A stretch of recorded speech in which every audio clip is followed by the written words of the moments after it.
Hi everyone, and welcome to this week's Crime and Punishment story.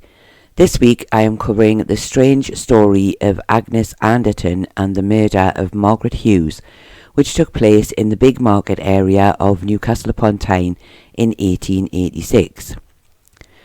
But before we begin, can I just say, if you do enjoy this video, then please give it a thumbs up. And if you are new here or haven't already done so, then do please consider subscribing to the channel to help support the content we create. Thank you. And I would just like to add, as I always do now, that I do record these stories live, so do sometimes make mistakes, which I always try to rectify. So I hope this does not spoil your enjoyment of the video. Although it is still quite rare, this is sadly one of those times when the backstory of those involved is almost non-existent, so the details will be quite basic. Agnes Ann Anderton was said to be around 35 years old in 1886, so would have been born in around 1851. Her place of birth and parents are unknown. She had married William Anderton in early 1886, and the couple lived together in Newcastle. Margaret Hughes, the victim, was said to be around 40 years old at the time of her death, so would have been born in around 1846, and her place of birth and parents are also unknown. Some articles suggest that she may have been younger, but her death details did state that she was 40. Margaret lived in Gateshead and had a market stall at the Bigg Market in Newcastle, where it was said that she sold knives. She had previously lived with William Anderton and had done so as his wife, until he had actually married Agnes. She was described by some as being a woman who liked to drink a lot, and Margaret was also a widow and had one child. This is also a story where some of the information from both the inquest and the trial is missing, but I hope that you will still find it interesting.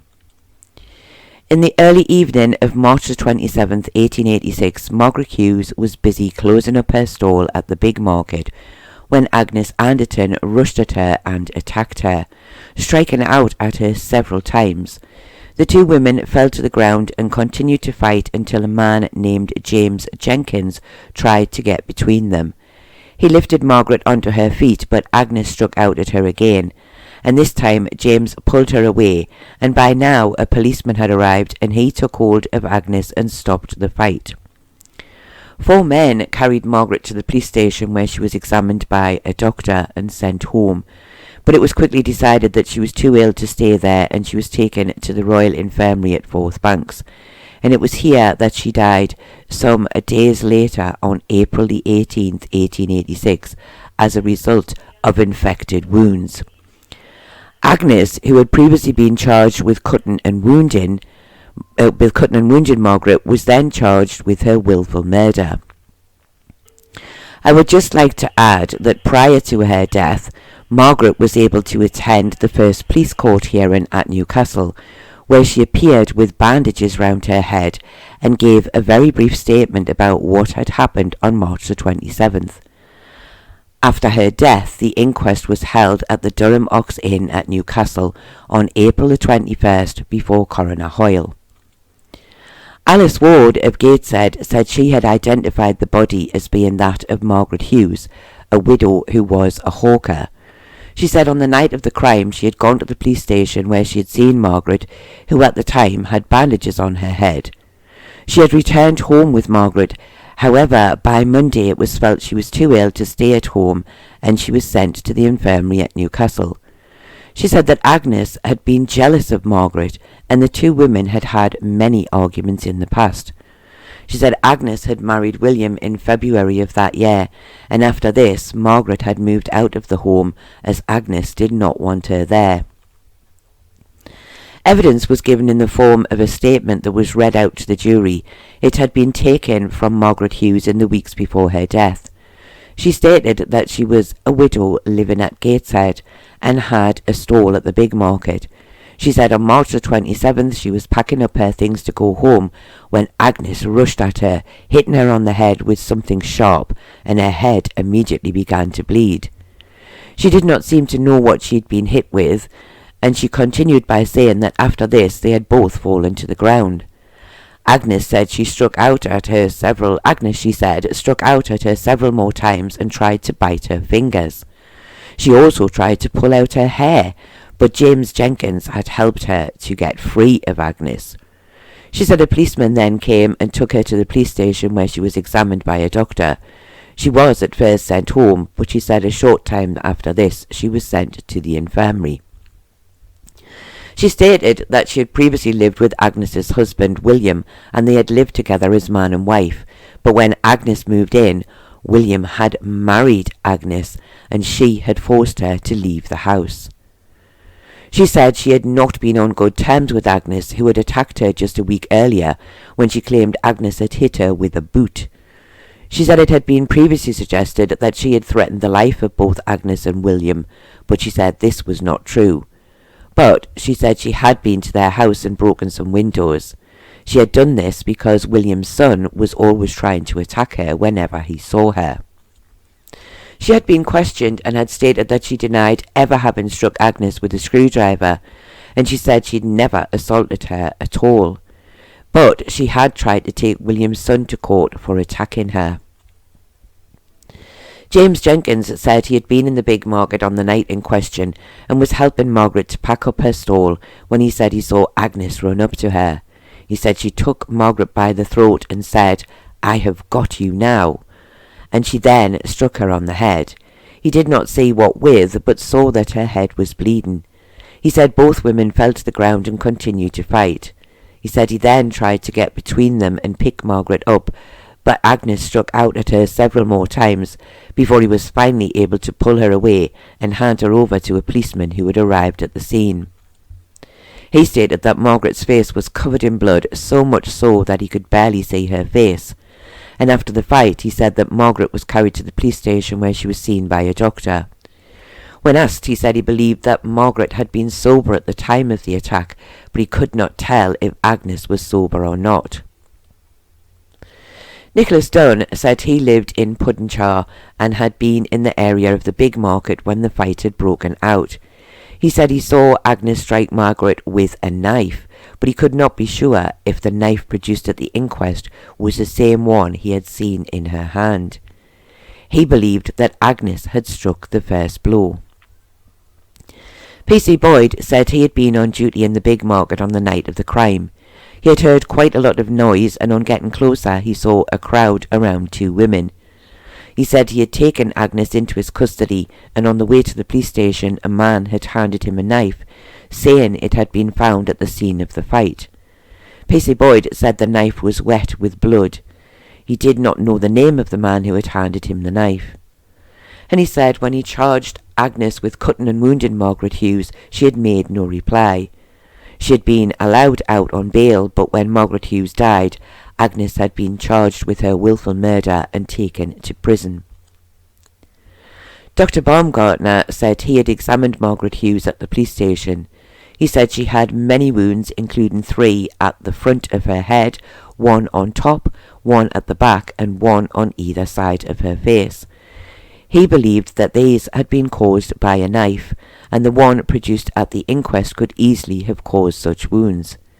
He said during his examination Margaret did not give the appearance of being drunk, and he said she'd been sent home, but within days it was clear she was very ill, so she'd been sent to the infirmary.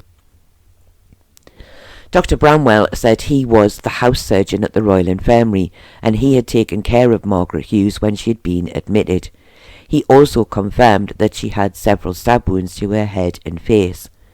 He said in his professional opinion she had died sometime later as a result of her wounds becoming infected. He did not state that he had carried out the post-mortem, but it is most likely that he had. The coroner said it was for the jury to decide if this had been a premeditated murder with Agnes planning to attack and kill Margaret, or if they felt it was a case of manslaughter resulting from a fight that had gone horribly wrong. He felt that they could not bring any verdict other than one of manslaughter.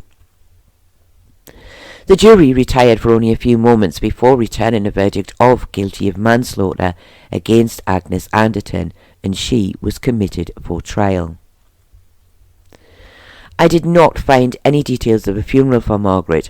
As with some of the recent stories, it is possible this was again a case of a pauper's funeral, as there did not appear to be any family to take care of the burial, and her own son may have been too young to arrange it.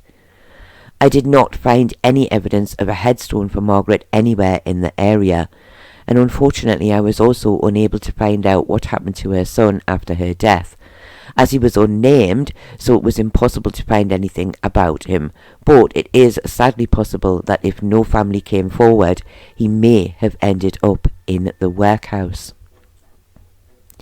The trial took place in May of 1886 at Newcastle. As with several stories recently, the location was not given, but on this occasion it was most likely to have been at the Moot Hall. Prior to the trial, the magistrates had rejected the charge of manslaughter and changed it to one of wilful murder. Agnes Anderton pleaded not guilty to the charge. It was also stated that although William had married Agnes, she was still somewhat jealous of Margaret Hughes, and that she had previously threatened her life on more than one occasion. James Beattie said he had been in the Bigg Market when the attack took place. He said he had seen Agnes strike out at Margaret but had not seen a knife, but he noted that Margaret was bleeding badly. He felt sure that Agnes had struck the first blow, and when asked he said he did not recognise the knife that was produced at the trial. James Jenkins gave much the same evidence as at the inquest, only adding when asked that he had known Margaret for around 2 months, and he had not been aware of the fact that it had been suggested that she had kept a brothel. He said he, in the time he had known her, had not known her to do so. It is unclear why this was mentioned, and he said he was aware that Margaret had broken windows at the home of William and Agnes, but he had never heard her threaten to kill them or to blind them. John Swanton said he'd been in the area of the Bigg Market on the night of the crime with his son. He said he had seen a woman lying on the ground with blood on her face, and he had also saw her carried away but did not see the fight take place. He did not see the other woman involved at all. He said his son had lost his hat near where the fight had taken place, and he said while looking for it he found the knife, and it was covered in blood and it was close to where Margaret had been lying. He had heard that the woman he had seen may have been stabbed, so he handed this knife to a policeman. A further section of the statement made by Margaret before her death was read out. It was in the form of questions and answers and went as follows. Mr. Bush asked Margaret if she knew of the mark on the face of Agnes, and she said she did. He then asked if she recalled doing it with a screwdriver, and Margaret replied she did not do that. He then asked if she had ever attacked her before, and Margaret said no, she had not. Mr. Bush then asked if she had ever attempted to take her own life, and Margaret said she had not, nor did she understand what this had to do with the case in hand. And I have to admit that I also don't know why this last question was asked or read to the jury. Dr. Baumgartner gave very similar evidence to that at the inquest, only adding that he had been shown the knife that had been found on the night of the crime. It bore, he said, fresh bloodstains, and he repeated that the wounds on Margaret's head and face could have been caused by such a knife. Agnes Anderton did not give evidence on her own behalf. At this point, the trial was almost stopped. The defence stated that there seemed no point in continuing on a basis of a murder trial. The judge then spoke to the jury of the difference between murder and manslaughter, and they then discussed the details and stated they would at this point find Agnes guilty of manslaughter. At this, the defence said he wished to continue, as he wished to prove that Agnes had been provoked. The judge then allowed the trial to continue, and the defence then began to talk about how Margaret and Agnes had been great enemies for some time, ever since the marriage of Agnes and William. The prosecution quickly objected, stating they felt that the past details did not have anything to do with what had taken place on the night of the attack, and they also did not feel that these details were helpful. The judge agreed, and the defence was not able to continue on this subject. The defence then simply stated that he felt some of the evidence may not be clearly recalled. In a busy place like the Bigg Market, how easy would it have been to see for certain who struck the first blow? It may have actually been Margaret. And he stated that it had not been proven beyond doubt that the knife shown belonged to Agnes, and only one witness had said they had seen a knife in her hand. He asked the jury to consider that this had simply been a fight that had gone wrong. Agnes had been provoked and had finally lost her temper and attacked Margaret, but she had never meant to kill her. The jury retired for a few minutes before returning a verdict of guilty of manslaughter against Agnes Anderton. The judge, addressing Agnes, said he did not believe she had intended to kill Margaret, but he felt she had been very naive to not think what might happen if she attacked the woman with a knife. It seemed to be a crime that was motivated by jealousy where none should have existed. He then sentenced Agnes Anderton to 5 years penal servitude. Sadly, I was unable to find out which prison Agnes was sent to, nor did I find any further details of Agnes after the trial. I found this to be a very sad story.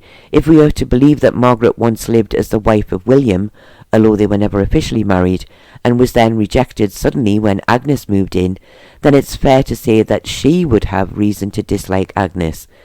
I would think this to be more of a reason for her breaking windows and taking William's son to court than the fact that the son had allegedly picked on her when she was working on her stall.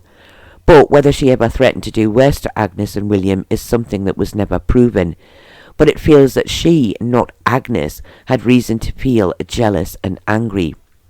However, it seems that Agnes was the one who decided to take things further and sought out Margaret and attacked her on more than one occasion. But perhaps this was in revenge for Margaret's attacks and not because of jealousy, as what did she have to be jealous of when William in the end had chosen her over Margaret? But whatever her reasons, it ended in another tragic loss of life. And I feel that the jury had no choice than to find the verdict of manslaughter, as both the judge and the defence were leading them in that direction. But in all honesty, I feel more that it was murder, as I feel it is quite possible that Agnes had planned to attack and kill Margaret on that fateful night in Newcastle. But what do you think? Do you think that Agnes did intend to kill Margaret, or do you think she just lost control and attacked her in a moment of madness, not thinking what might happen as a result of using a knife? Do you think the manslaughter verdict was the correct one? And was the story anything to do with jealousy? Do let me know your thoughts in the comments below. I do hope that you have found this sad and tragic story interesting, and I do thank you all very much for watching, and I do hope to see you all again very soon.